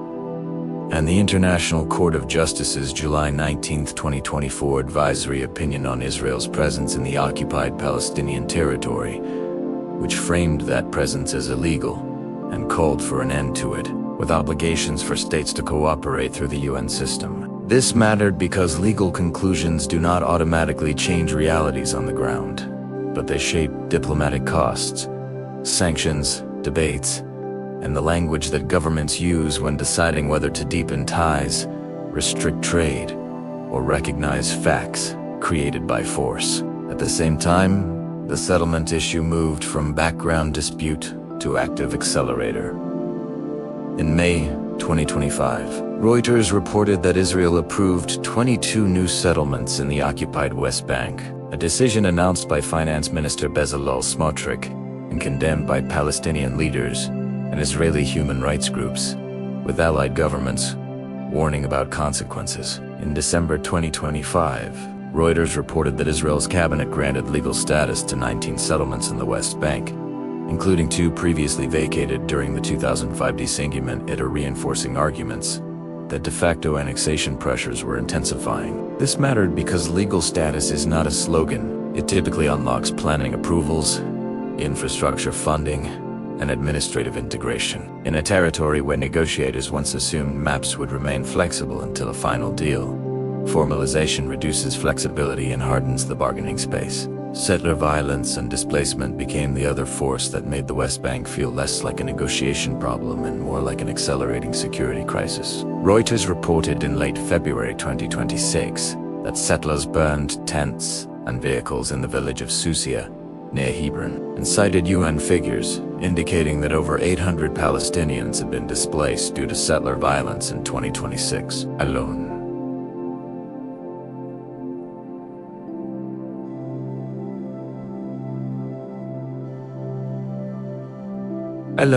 Alongside patterns of rising attacks since the Gaza war began in October 2023, separate reporting from AP described the same Susia attack with security footage and emphasized the broader surge of incidents and injuries recorded by the UN. This mattered because displacement changes the facts on the ground in ways that are hard to reverse. Communities break apart, grazing land and access routes shift, and security responses become It also fuels a political feedback loop. Israelis see a deteriorating security environment that justifies deeper control. Palestinians see impunity and territorial erosion that makes negotiation feel like surrender. In the midst of these pressures, recognition signals and administrative decisions by major powers began to carry disproportionate weight. In late February 2026, AP and Reuters reported that the U.S. Embassy in Jerusalem planned to provide passport services on site in an Israeli settlement in the West Bank, marking the first time the U.S. would offer such consular services in a settlement, with the embassy describing it as outreach to Americans in the area. This mattered because in a conflict where sovereignty is disputed and borders are unresolved, even routine services can be read as political normalization. It does not settle the legal debate, but it signals what is becoming administratively normal, and signals like that are carefully watched by both sides as indicators of how much diplomatic room still exists. These trends narrowed the diplomatic middle. When settlements expand and become legalized, when displacement accelerates, and when administrative signals shift, the space for phased compromise shrinks. The conflict starts to look less like a dispute, waiting for a final status agreement, and more like a contest over permanent control, permanent rights, and permanent demographics, exactly the kind of contest that is hardest to resolve. Through classic negotiation frameworks, the next question, then, is brutally practical. If the old Oslo-era logic has collapsed, what realistic frameworks are being discussed now? One state, two states with heavy security constraints, or long-term conflict management tend. What do those frameworks actually require on the ground?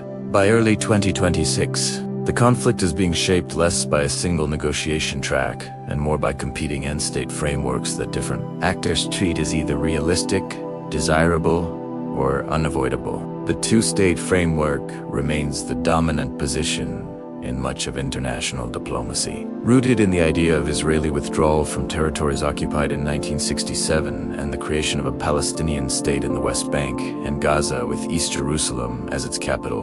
But on the ground, this framework faces two compounding obstacles: security doctrine after October 7th and territorial fragmentation from decades of settlement growth. International legal and diplomatic language continues to emphasize that settlements have no legal validity, and the ICJ's July 2024 advisory opinion intensified international legal framing around the occupation and settlement enterprise. Yet even when law and diplomacy are explicit, the operational question remains: who controls borders, airspace, crossings, and internal movement? And how can any agreement survive the first major security crisis? A second framework rarely declared as official policy, but increasingly implied by facts on the ground, is indefinite conflict management. Israel maintains long-term security control. Palestinians retain limited self-administration in enclaves, and periodic violence is managed rather than resolved. This approach can function tactically for years, but it has strategic costs. It keeps Gaza Este after unresolved. It keeps West Bank governance structurally weak, and it deepens the legitimacy crisis of Palestinian institutions while also increasing international pressure on Israel. Administrative and diplomatic signals can harden this reality as normal, such as the US decision to provide on-site passport services for the first time in an Israeli settlement of Frat. A move widely read as a political normalization signal even when described as routine consular outreach. When these signals stack with legalizations and expansions, the diplomatic middle narrows further, not because the world stops talking about solutions, but because the baseline map and baseline governance realities move in one direction. A third framework is some form of confederation or two states, one space arrangement, Israeli and Palestinian political entities with shared economic structures, open travel under agreed security rules, or joint administration in sensitive areas like Jerusalem. This model appears in policy circles because it tries to solve a practical problem. Physical intertwinement on the ground makes a clean separation difficult, but confederation requires a level of mutual trust, institutional capacity, and public legitimacy that does not exist right now. It also requires a credible monopoly on force on the Palestinian side, meaning armed factions outside a unified chain of command would have to be dismantled or integrated under a single authority accepted by both Palestinians and Israelis after October 7th, and after years of Hamas-Fatah division. That condition is the hardest one to meet. A fourth framework, can state with equal rights, comes up more often as a warning than as a plan. Supporters argue it matches a reality of deep integration and eliminates the contradiction of permanent control without full political rights. Opponents argue it would dissolve Israel's identity as a Jewish majority state and would be rejected by most Israeli political forces, while also risking prolonged internal conflict if imposed without consensus. In practice, the one-state debate often reflects a diagnosis. If two-state geography becomes unworkable, the conflict shifts from borders to rights and citizenship, an even more politically explosive arena. So the near-term question becomes narrower and more operational than the classic peace process language suggests. What would have to happen first for any framework to move from theory to reality? On the Israeli side, it would require a security architecture that prevents a repeat of October 7th without permanently destroying the possibility of Palestinian side. On the Palestinian side, it would require credible, unified governance that can deliver basic services, control armed groups, and negotiate with legitimacy. And internationally, it would require more than statements. It would require incentives and penalties strong enough to change behavior, even as settlement expansion decisions and legalization moves continue to alter the map. This is where the timeline enters its present tension. The diplomatic language still points to solutions, but the lived reality increasingly operates on management and coercive control. The next act follows how this post-October 7 baseline war aims: governance collapse, settlement formalization, and international legal pressure feeds into the next escalation triggers. And why the conflict keeps returning to crisis even when everyone says they want stability. It's in the modern phase of this conflict. Large escalations rarely begin with a formal declaration or a single obvious start date. They begin with a familiar pattern: a contested incident, a fast-moving retaliation, and a rapid collapse of political space for restraint. The first step is usually local and highly specific: an attack on civilians. A raid, a strike on a commander, a bombing near a checkpoint, a rocket launch, or a major arrest operation followed by competing narratives that harden immediately. Each side presents the incident as proof that the other side cannot be trusted, and that delay will only invite more harm. This matters because when a conflict is already saturated with trauma and mistrust, leaders operate under a credibility test. If they appear slow or hesitant after an incident, they risk being seen as weak at home, and weakness is interpreted as vulnerability by opponents. The escalation is often less about the single incident itself, and more about the pressure it creates inside decision-making rooms within hours. The typical escalation sequence also depends on geography and timing. Jerusalem is one of the most consistent ignition points because of the symbolic and religious weight of the Old City and the Temple Mount, Haram al-Sharif compound, and because actions, their visits, policing tactics, restrictions. Clashes are quickly amplified across the region. The West Bank is another ignition zone because it combines constant friction raids, arrests, armed cells, settler violence, and localized retaliation within a fragmented governance structure. Gaza becomes the acceleration engine because it offers armed groups a direct, visible way to respond through rockets and drones. And because Israel's response, once it begins, tends to scale quickly due to the density of targets and the political demand for deterrence restoration. This matters because escalation is not random.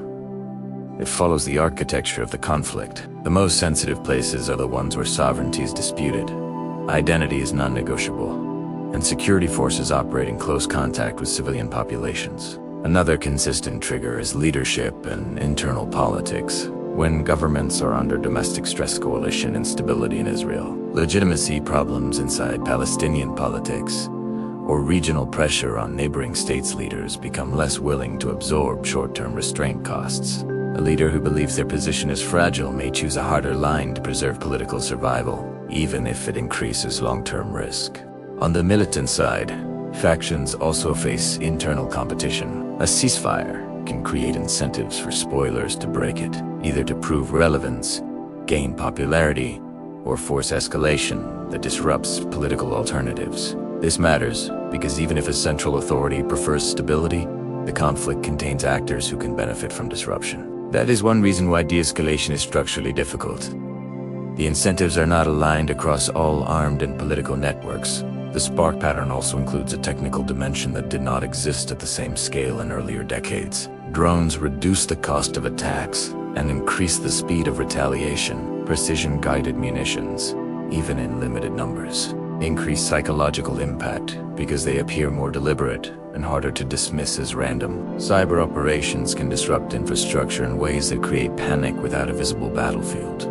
These tools compress decision time. If an air defense system is stressed, if a power grid is disrupted, if a border system is breached, leaders must decide quickly whether they are facing an isolated incident or the first wave of something larger. This matters because misinterpretation becomes a strategic hazard. In a high-alert environment, the default assumption often shifts from "this might be limited" to "this might be the start of a larger plan." And that assumption can turn a containable event into an expanding campaign. Finally, there is the question of what happens after the first retaliation. In this conflict, retaliation is rarely symmetrical.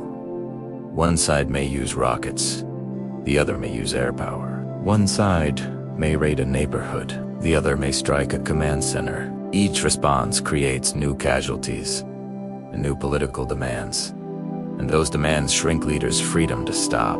Once civilians die, the pressure for continuation intensifies. Even if back-channel talks start immediately, they often cannot move faster than the next round of strikes. This is the core spark pattern. Incident, retaliation, escalation, and a narrowing corridor for the next part follows the most common flashpoints in the West Bank and Gaza now.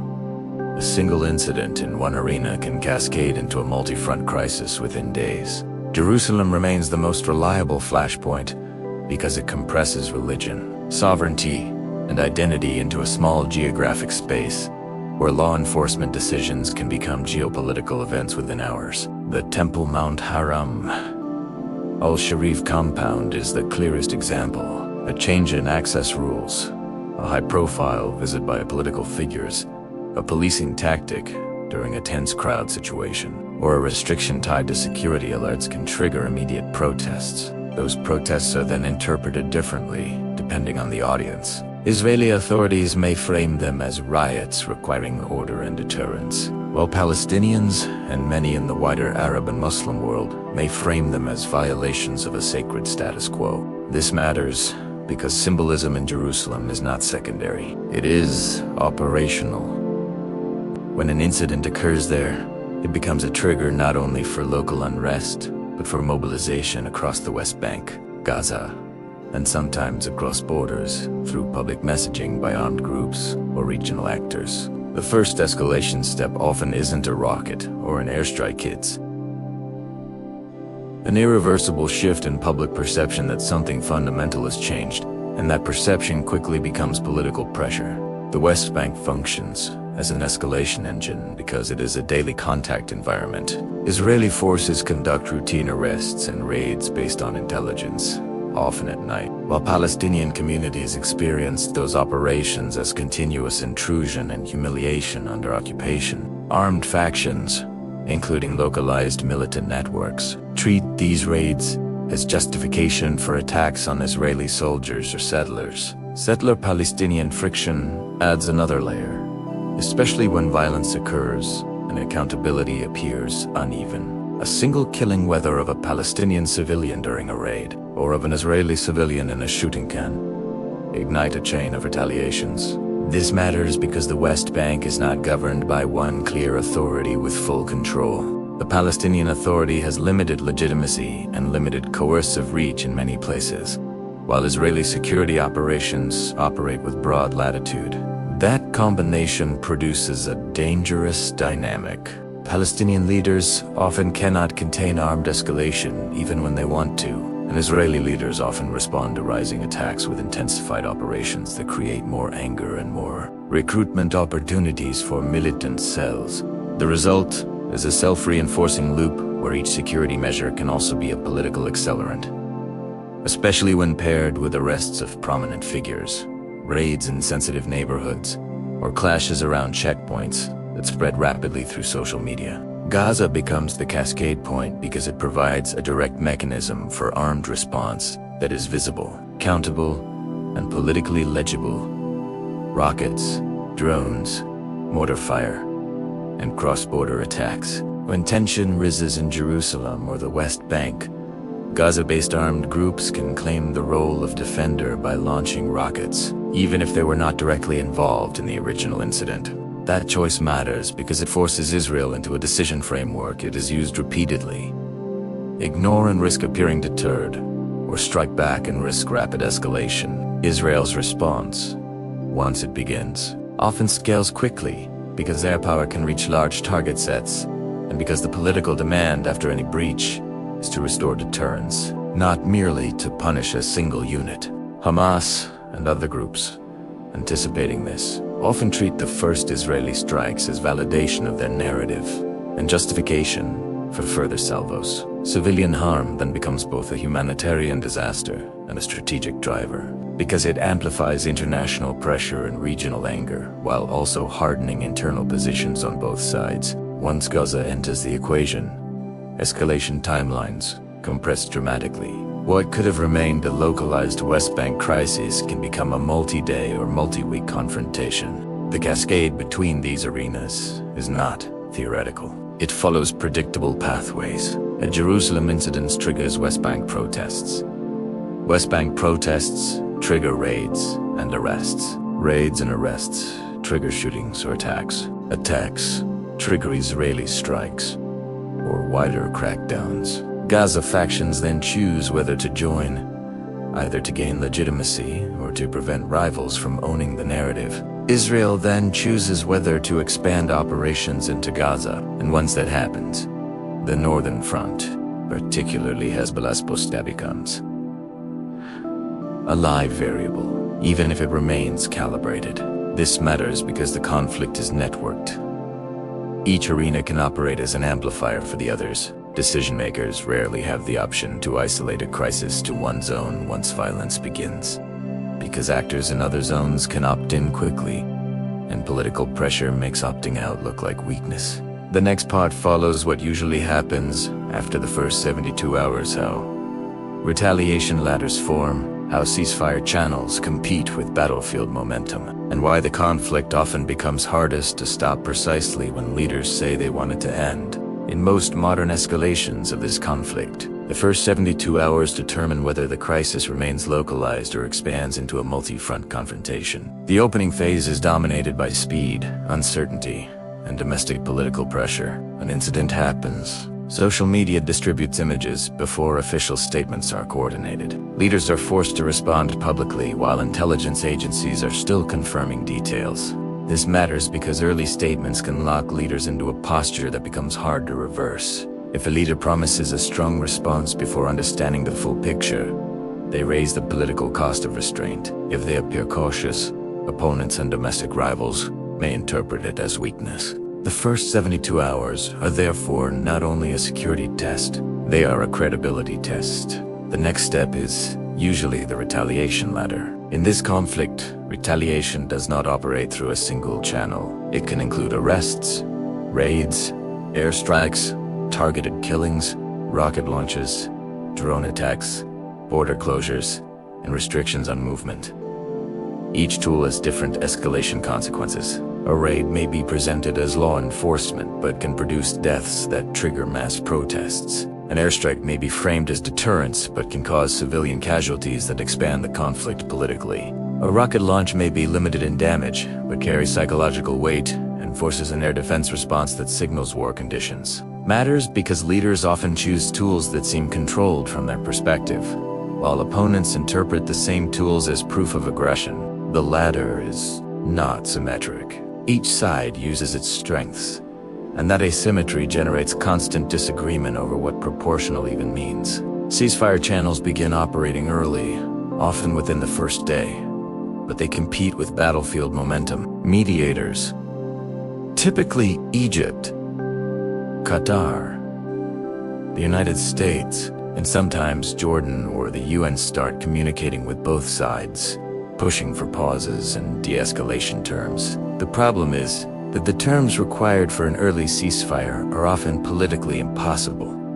While emotions are high, if hostages were taken, Israel will prioritize return before stopping operations. If civilians were killed in Gaza, Hamas and other factions will demand relief and political concessions before halting fire. If a Jerusalem incident triggered the crisis, Palestinian public demands may include changes to policing and access conditions that Israeli leadership may not be willing to make under threat.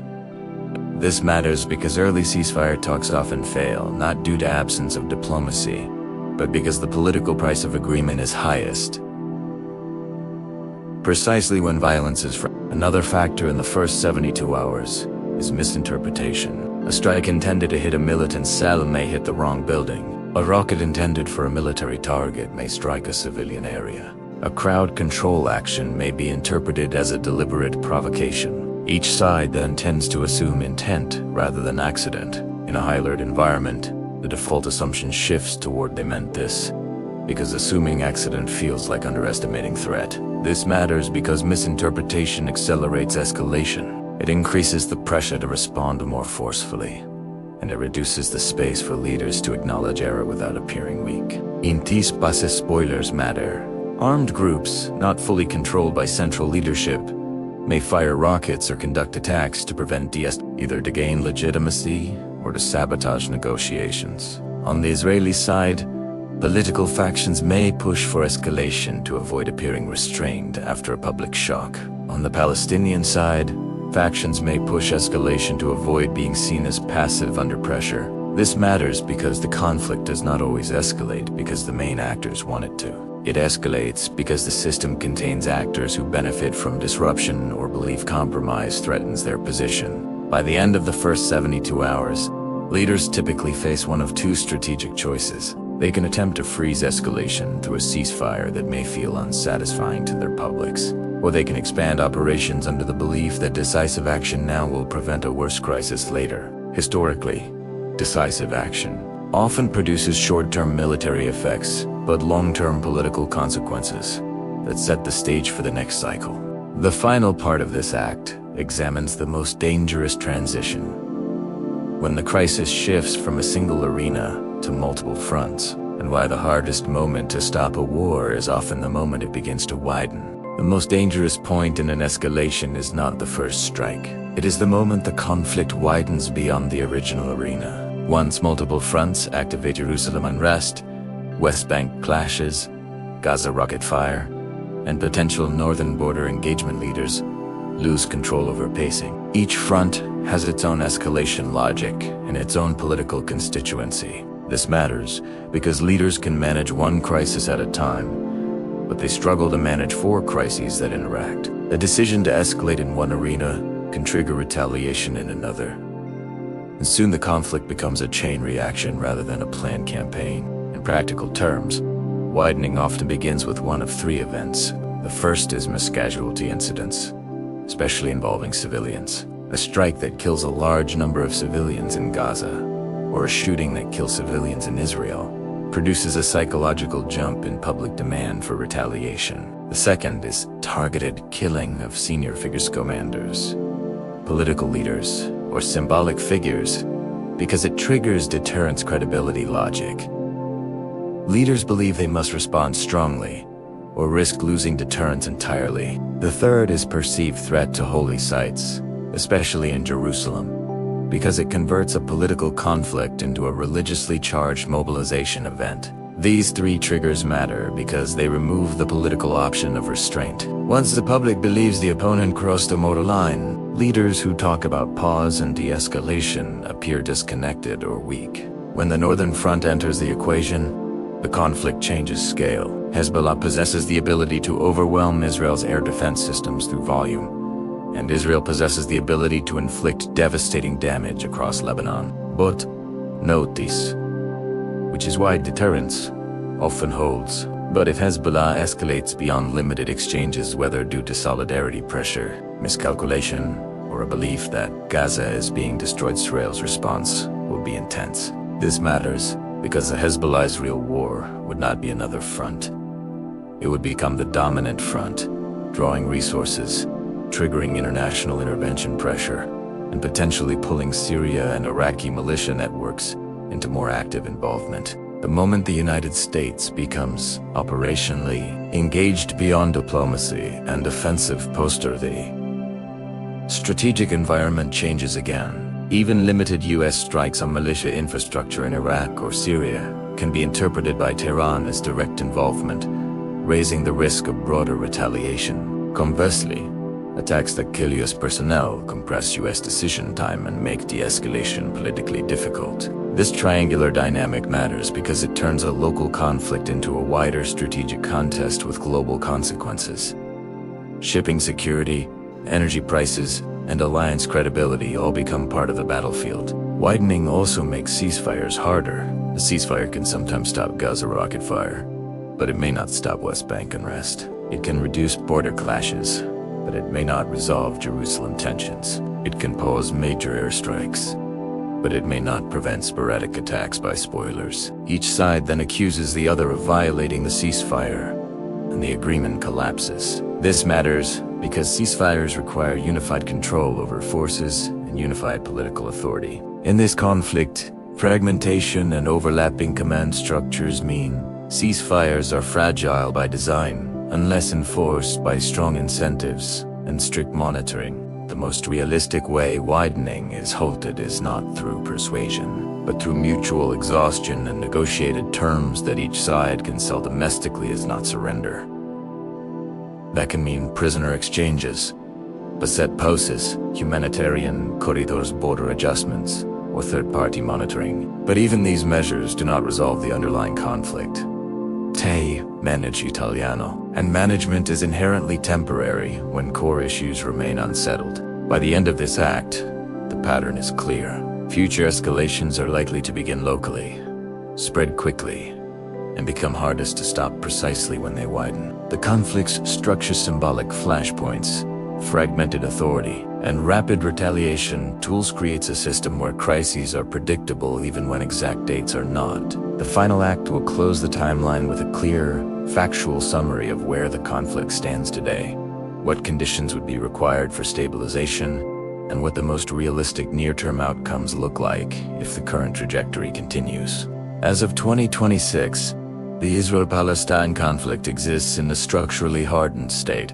The war that began with the October 7th attack fundamentally altered Israeli security doctrine, intensified humanitarian crisis in Gaza, and accelerated political fragmentation within Palestinian governance. The diplomatic architecture built in the 1990s under Oslo remains institutionally referenced, but functionally diminished. No comprehensive final status negotiation is active. No agreed roadmap toward permanent resolution is being implemented. Instead, the system operates under a mix of military management, partial administrative autonomy, and international humanitarian intervention. In Gaza, the central unresolved question remains: military operations significantly degraded infrastructure and militant capabilities, but they did not automatically produce a stable alternative authority. Debates continue over whether the Palestinian Authority can return in a meaningful governing capacity, whether an international framework could supervise reconstruction and security, or whether Israel will maintain long-term security control through buffer zones and operational corridors. Each option carries risk. A weak governing structure risks renewed militant organization. A heavy external security presence risks permanent insurgency conditions. This matters because without governance, clarity, reconstruction, and stabilization remain vulnerable to reversal. In the West Bank, settlement expansion, legal formalization of outposts, and rising settler-Palestinian friction have reshaped the territorial map. Administrative and legal steps continue even in the absence of diplomatic breakthroughs. Meanwhile, the Palestinian Authority faces fiscal strain, institutional erosion, and declining public trust. Security coordination continues in limited forms, but political legitimacy is fragile. The West Bank is therefore stable in the narrow sense. The large-scale war is not constant, but unstable in the structural sense that daily friction and periodic violence remain embedded features. Jerusalem remains politically sensitive and symbolically volatile. Control, access, and policing arrangements around holy sites retain the potential to trigger rapid escalation. No internationally recognized final status arrangement for Jerusalem exists. Its future remains tied to broader negotiations that have not materialized. Regionally, normalization agreements between Israel and several Arab states remain in place, but public pressure and regional tensions influence how visibly those ties are expressed. Strategic cooperation around shared concerns, particularly regarding Iran and regional security, continues in various forms. At the same time, the Palestinian issue has not disappeared from regional politics. It has simply shifted from being the exclusive organizing principle of Arab-Israeli relations to being one component within a broader strategic landscape. Internationally, major powers continue to express support for a negotiated two-state solution, while also adapting policy to security and humanitarian realities. Legal debates over settlements and occupation intensify in multilateral forums, but enforcement mechanisms remain politically constrained. This creates a gap between legal framing and operational outcomes. The structural reality in 2026 can therefore be summarized in 3 points. The conflict is not frozen. It is actively managed. Military deterrence has been recalibrated but not replaced by political settlement, and the geographic and political map continues to evolve incrementally even in the absence of formal agreement. The final part will examine the most realistic forward trajectories based on current conditions, not ideal scenarios, but probable ones. Looking ahead from 2026, the most realistic trajectories for the Israel-Palestinian conflict fall into three broad categories: prolonged managed instability, constrained political re-engagement, or another major escalation cycle. None of these are abstract theories. Each is rooted in current structural conditions. The first trajectory, prolonged managed instability, is the most immediately plausible. Under this model, Gaza remains under heavy security oversight with periodic flare-ups, but no full political settlement. The West Bank continues under fragmented governance, with ongoing settlement expansion and localized violence. Diplomatic language supporting a two-state solution continues internationally, but without a binding process that compels territorial or sovereignty decisions. This matters because managed instability can persist for years. It reduces the frequency of full-scale wars, but leaves core grievances unresolved. Over time, it also shifts the debate from when will there be peace to how permanent is this arrangement. The second trajectory, constrained political re-engagement, would require significant internal shifts on both sides. On the Israeli side, this would mean political leadership prepared to re-enter negotiations involving territorial compromise and defined borders under strict security guarantees. On the Palestinian side, it would require institutional reform, leadership, renewal, and unified control over armed factions. International actors would need to provide not only mediation but enforcement incentives, linking diplomatic benefits and economic support to measurable steps on governance, security, and settlement restraint. This pathway is difficult, but not impossible. Historically, major shifts in this conflict have followed political transitions rather than gradual evolution. The third trajectory, renewed major escalation, remains structurally embedded.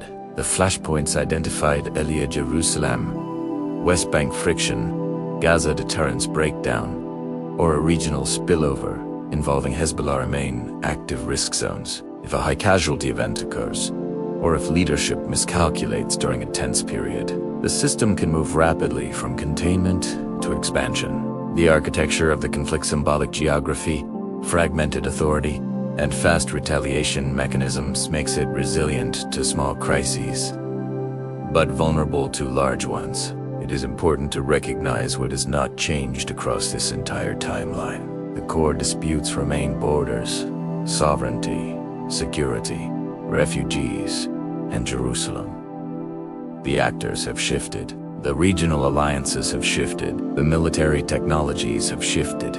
But the foundational questions are consistent with those first formalized during the Mandate era and sharpened after 1948 and 1967. This continuity matters because it explains why partial agreements repeatedly stall.